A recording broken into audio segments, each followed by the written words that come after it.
in which I believe it to be arson. It's not exactly the word that is arson yet, but we'll figure that out in due time. Sorry for that brief interruption, guys. One of my devices went off. And so anyways, the next thing is that Baltimore has reached its 200th homicide investigation. They only clear about 40% of those, and meaning that they get a conviction rate of 29%. I'm hoping that now that Ivan Bates is declared the winner of the state's attorney's race come December, they'll actually start prosecuting and winning more convictions. But that's for hopeful and wishful thinking. Still got to suffer through until December. And the mayor and Mr. Bates are not on the same page in terms of their crime fighting plan, particularly as it pertains to the Squeegee Boys, who I have a mixed view of Squeegee Boys. Some of them are actually good young men. I don't want them coming up to my car, but they're still good people. Others I have actually seen where they have harassed or pulled up on people's car doors. And, one bad seed ruins the bunch for everyone. And so I understand the apprehension of some people to the Squeegee Boys and not wanting them out in the street and all.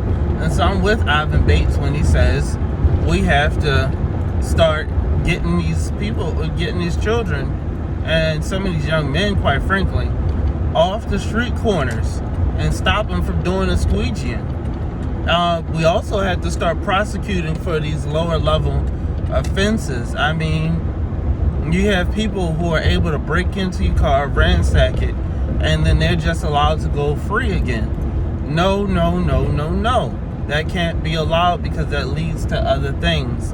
We also have to promote some self-responsibility, particularly as it pertains to young black men in our city, and making sure that we can I'm trying to merge on, but some young black men in our city, particularly as it regards their behavior, their education, and just their self-morals. We're pulling, young black men are pulling the trigger a little too easy, and in most cases it's retaliation, but in other cases it's just the crime spreading. And when you look at who are top on the homicide list, it's young black men, and in this definition, young men to me is under 50, but you're starting to see a lot of victims over the age of 50 as well. And then the crimes are also spreading to women, and that's really disheartening, because it used to be a street code that you don't get women and children involved. And so we just need to reintroduce some morals. But what I always say is, where the women go, the culture goes. And so I would actually be interested to find out that if we were to implement a jobs program for women, and an entrepreneurship program for both men and women, would that produce any tangible results in terms of getting and improving long-term outcomes of individuals within the city? And although I focus on the black community a lot, this show is called Black Republican Theory.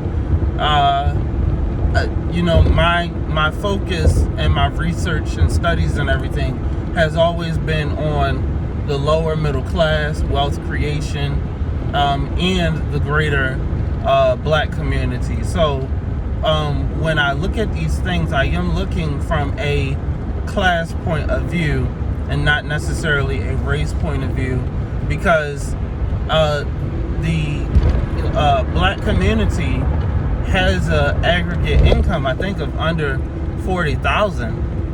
We're one of the lowest as a racial ethnic group. ADOS, American Descendants of Slaves, or slavery, has one of the lowest actual income and wealth rates in this country.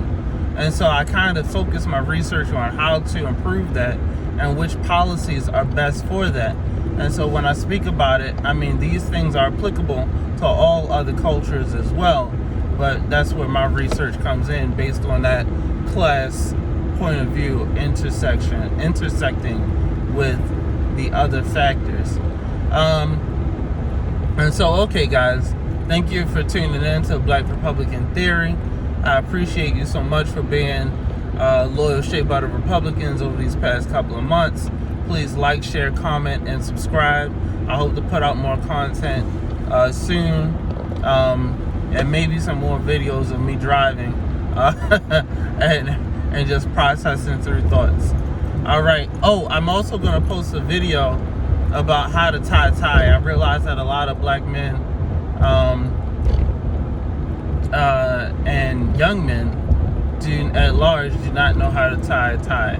And part of that is just, there's lack of necessity in it, and what comes of the, casual workplace policies, etc. When I drive to my job, I always dress up, not because it's actual policy, but because I want to, show the most professional, image of myself while I am there. I encourage others, when you can wear a tie, do wear a tie, especially to your work events. You'll see a little bit of a difference in how people approach you, and also, just based on your mannerisms, etc. And so anyways, guys, thank you. That's the video. Thank you for tuning in. Bye.